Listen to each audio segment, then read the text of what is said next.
Hi, everyone, and welcome to Digital News Literacy. My name is Professor Mariana Pantic. So far in this course, we talked about principles of journalism and different types of false content online, as well as about strategies to fight them. Now, I thought it would be good to introduce another topic that is related to news literacy, which is distinguishing between facts and opinions online. Let's see in news media first what kind of opinions are allowed and what kind of opinions should journalists refrain from. Let me share my screen with you. Okay, so the lecture title is Navigating the Internet, Facts versus Opinions. Let me introduce you to the topic. When we talked about journalistic principles, we talked about delivering the truth, verifying information, being independent from those that you're covering, being transparent, engaging in interactivity, but also being neutral or objective. So objectivity is required in journalism. It is one of the cornerstones of this profession. Objectivity means a commitment of media professionals to present information accurately, allowing relevant sides of the story to express their viewpoints. So it means usually in the story we have two, three sides, but in journalism, it is important when you're covering a story that you get in touch with every stakeholder, every side that is involved in that story that you think should express their opinion on the matter. That is something that is relevant for your readers or viewers. Objectivity in journalism means avoiding personal perspectives from interfering with the story and distorting the truth. So, whether you're covering sports games and you are a fan of one of the teams, you should not be open about it in your coverage. So, you should refrain from your personal viewpoints of the team, from your personal fandom, and because that will distort the truth. Audiences should be presented with the topic in a balanced manner, as it allows them to form opinions based on the facts provided. What does it mean? As journalists, we are supposed to place facts in context and then allow people to make a decision on what is presented to them. But are opinions allowed at all? Because we see opinions in newspapers, on news websites, on television all the time.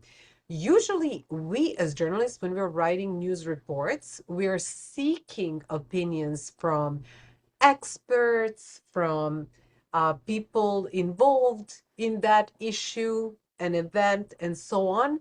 But we also write our own opinion pieces.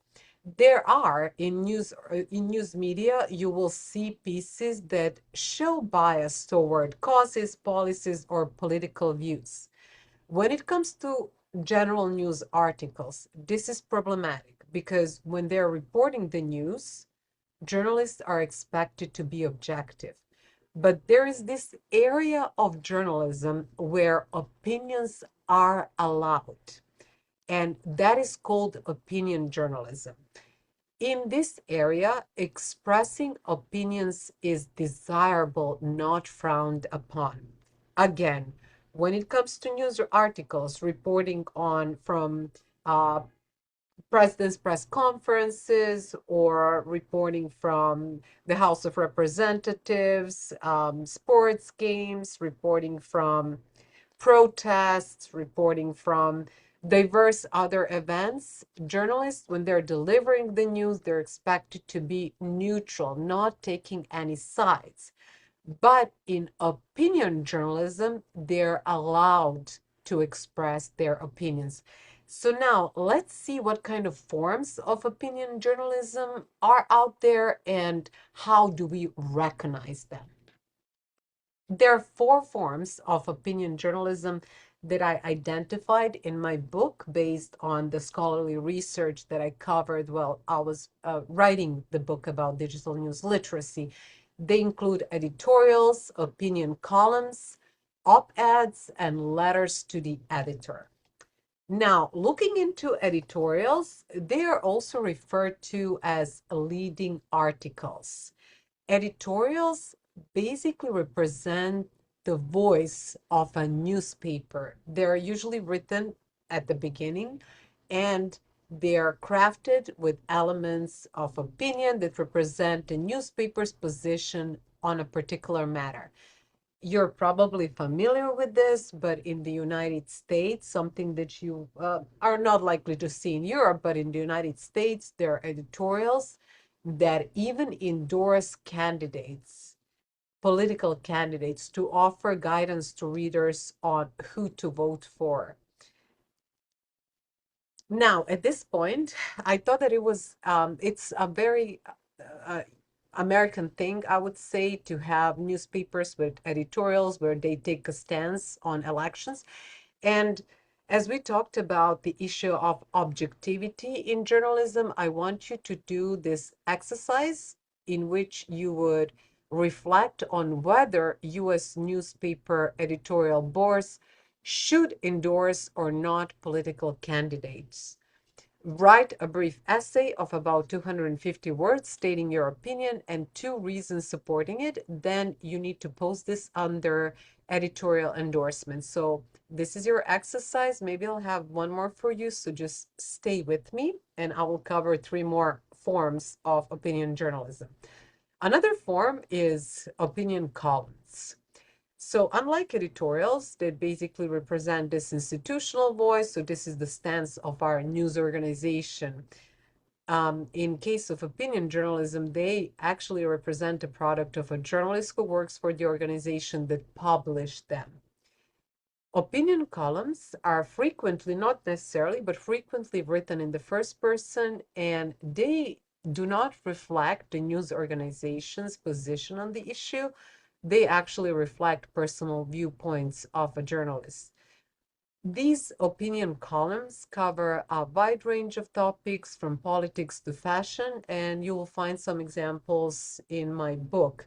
But when I worked as a journalist in Serbia, I also wrote multiple opinion columns, and the issue that I would usually reflect on was related to European Union integrations. The reason why I wrote opinion columns about the European Union is because I had expertise in that area. So my expertise was both related to my education. My master's degree is in European Union studies, but it was also related to years of covering the European Union, both from Belgrade and Brussels.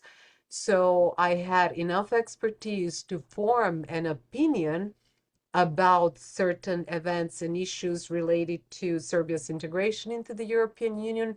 So I wrote about that. I gave you this example just to illustrate in which cases do journalists write opinion columns. So you really need to have um, a solid knowledge on an issue, and you need to be covering that issue for a certain period of time in order to establish credibility in that area and write about it. So you can't just show up and start writing opinion columns. You need to have some solid journalism experience before you start doing that. Now, when journalists write opinion pieces, they're still expected to bring up and elaborate on facts, even providing insights or information that their readers were not aware of. So this is not about you simply expressing your opinions, but the argument that you bring up related to the topic that you're discussing in that opinion column, they really need to be backed up by facts, because backing your arguments by facts also contributes to your credibility as a journalist working on that piece. Now, the third form of opinion journalism is illustrated in op-eds. Op-eds, you will see them, and they're actually marked. Even when I talk about editorials, op-eds, and opinion columns, the way to recognize them is that you will usually see that on the news website. When you click on a link, and it will take you directly to op-eds on that website, and you will know exactly that the piece that you're reading represents an op-ed because they're usually in that section. The section is marked as op-ed. Op-eds are usually written by experts and public figures. These people are outside of journalism, so they don't necessarily work for that news organization that published the piece, but they could be, let's say, if we're now discussing the conflict between this war between the US and Iran, for example, and the person who has an expertise in international politics and understand the region well and understands or has done research in this area can discuss this conflict in an op-ed. So it could be somebody who works for an organization that deals with international issues and conflicts across the globe. It can be somebody who is an expert for the Middle East. It could be somebody who is an expert for um, um, international relations and so on, or it could be a professor covering these topics. So basically, they need to have expertise to be able to discuss these issues. They're outside of journalism, they possess knowledge on the topic. So I also gave you one example in the book of an opinion editorial. And finally, I wanted to discuss letters to the editor. Unlike all these forms of opinion journalism, this is the only form of participatory journalism.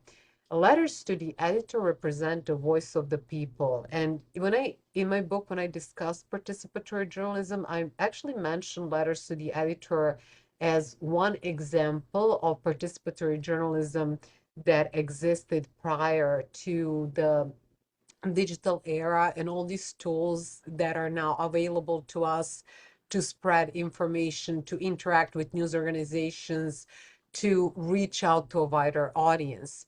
If you're, let's say, concerned about something that you read in a newspaper, or if you feel the need to express your opinion on a topic discussed in a newspaper, you might decide to write a letter to the editor, and that letter could be published in the newspaper or it could be published on their website. So again, this is a form of participatory journalism. When we talked about other types of opinion journalism, they definitely present something that is in the realm of news professionals or professionals, those who have expertise in the area that they're discussing. But letters to the editors represent the voice of the people. And finally, I wanted to introduce you to opinion magazines. So we talked about 4 different types of opinion journalism, but there are also magazines that specialize in opinion journalism. So these magazines are solely designed to provide analysis and interpretations of events. One word is missing on this slide. I apologize for that. One such example is the New Republic, and another example is the National Review. So these are magazines that actually provide analysis and that they interpret events and issues.